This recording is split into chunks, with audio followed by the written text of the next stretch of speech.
সীমান্তে টানা রক্তক্ষয়ী সংঘাতের পর অবশেষে ৪৮ ঘণ্টার অস্ত্রবিরতিতে রাজি হয়েছে পাকিস্তান ও আফগানিস্তান। তালিবান সরকারের অনুরোধে এই সিদ্ধান্তে পৌঁছায় দুই দেশ। স্থানীয় সময় সন্ধ্যা ৬টা থেকেই কার্যকর হয়েছে অস্ত্রবিরতি। এক্সে দেওয়া পোস্টে তালিবান মুখপাত্র জাবিউল্লাহ মুজাহিদ জানিয়েছেন, তালিবান সেনাদের অস্ত্রবিরতি মেনে চলার নির্দেশ দেওয়া হয়েছে। পাকিস্তানের গণমাধ্যম ডন জানায়, অস্ত্রবিরতির এই সময় উভয় দেশ সীমান্ত উত্তেজনার স্থায়ী সমাধান খুঁজে বের করতে চেষ্টা করবে। এর আগেই সকালে ভয়াবহ সংঘর্ষে প্রাণ হারান বেশ কয়েকজন সেনা ও বেসামরিক নাগরিক।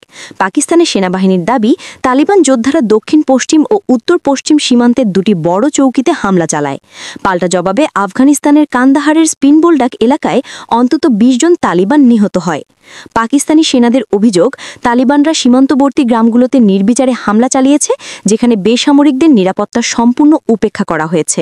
অন্যদিকে আফগান কর্তৃপক্ষ দাবি, পাকিস্তানি গোলাবর্ষণে ১৫ জন বেসামরিক নাগরিক নিহত ও অনেকে আহত হয়েছেন। প্রাণ হারিয়েছেন তাদের ২ থেকে ৩ জন যোদ্ধাও।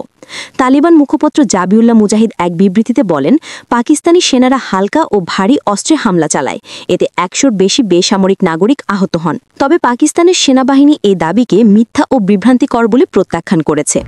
বিশ্লেষকরা বলছেন, সাম্প্রতিক এই সংঘাতে পাকিস্তানের শক্ত মারুমির সরব জবাবে আফগানিস্তান কিছুটা নরম হয়েছে, আর সেটি দুই দেশের মধ্যে অস্ত্রবিরতির পথে গুরুত্বপূর্ণ ভূমিকা রেখেছে।